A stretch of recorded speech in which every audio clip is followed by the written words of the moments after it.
Hello everyone, हमारा question है dinitrogen and dihydrogen react with each other to produce ammonia recording according to the following chemical equation N2 plus 3H2 gives 2NH3। अब question दिया हुआ है calculate the mass of ammonia produced if 2 into 10 to the power 3 gram of die nitrogen react with 1 into 10 to the power 3 gram of di hydrogen. Will any of the two reagents remain unreactive? If yes, which one and what would be the mass? अब बोला गया है कि question में बोला गया है कि अगर N2 अगर 3H2 से रिएक्ट करके अमोनिया बनाता है, ठीक है, ये अमोनिया प्रोड्यूस करता है।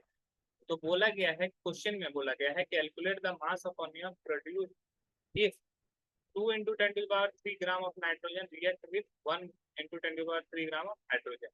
अब देखो यहाँ पर क्या हुआ है, नाइट्रोजन डाई नाइट्रोजन का मास कितना लिया गया है, डाई नाइट्रोजन का जो वेट लिया गया है यहाँ पे 2 into 10 to the power 3 ग्राम लिया हुआ है, मतलब कि 2000 ग्राम।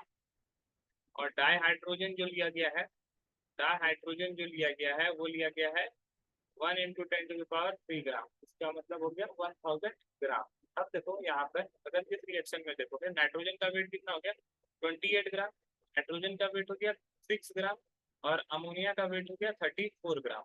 इसका मतलब क्या हुआ, 28 gram nitrogen gives 34 gram of ammonia. इसीलिए अगर 1 ग्राम N2 का वेट निकाले तो ये हो जाएगा, ये कितना वेट देगा, 34/28 ग्राम ऑफ NH3।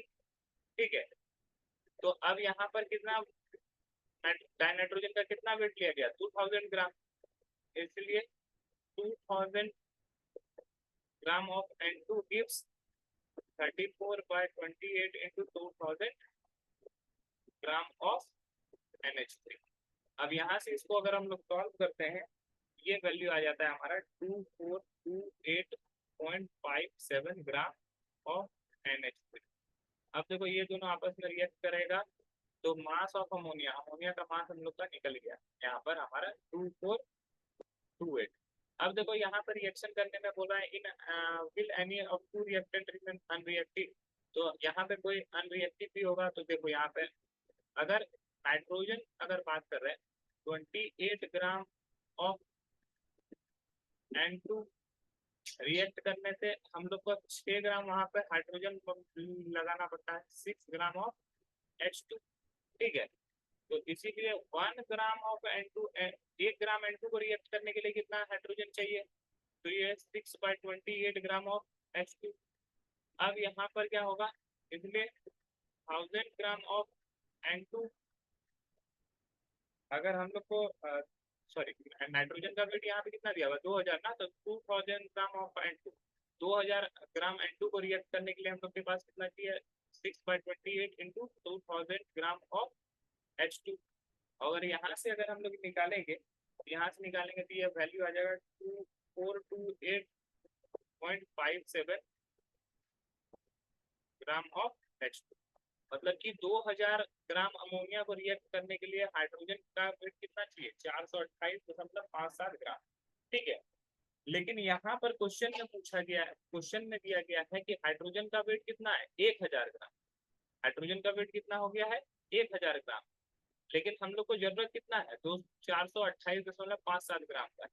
तो बाकी जितना भी रिमेनिंग अमाउंट बचा वो क्या हो गया अनरिएक्टिव हो गया। तो बोलेंगे if will any of two reactant remain unreactive? Yes, yes, hydrogen hydrogen will unreactive, hydrogen क्या होगा अनरिएक्टिव होगा। और तीसरे क्वेश्चन में पूछा गया है if yes which one and what would be the mass। Hydrogen ये अनरिएक्टिव होगा और क्या मास होगा, अगर 1000 में हम लोग क्या करेंगे 428.57 को माइनस कर देंगे, ये हमारा आ जाएगा 471.43 ग्राम। तो इतना अनरिएक्टिव हाइड्रोजन हमारे पास बच जाएगा। ठीक है, अब यहाँ पे लिमिटिंग रिएजेंट कौन हो जाएगा, ठीक है, यहाँ पे कोई ना कोई एक तो लिमिटिंग रिएजेंट होगा ना। तो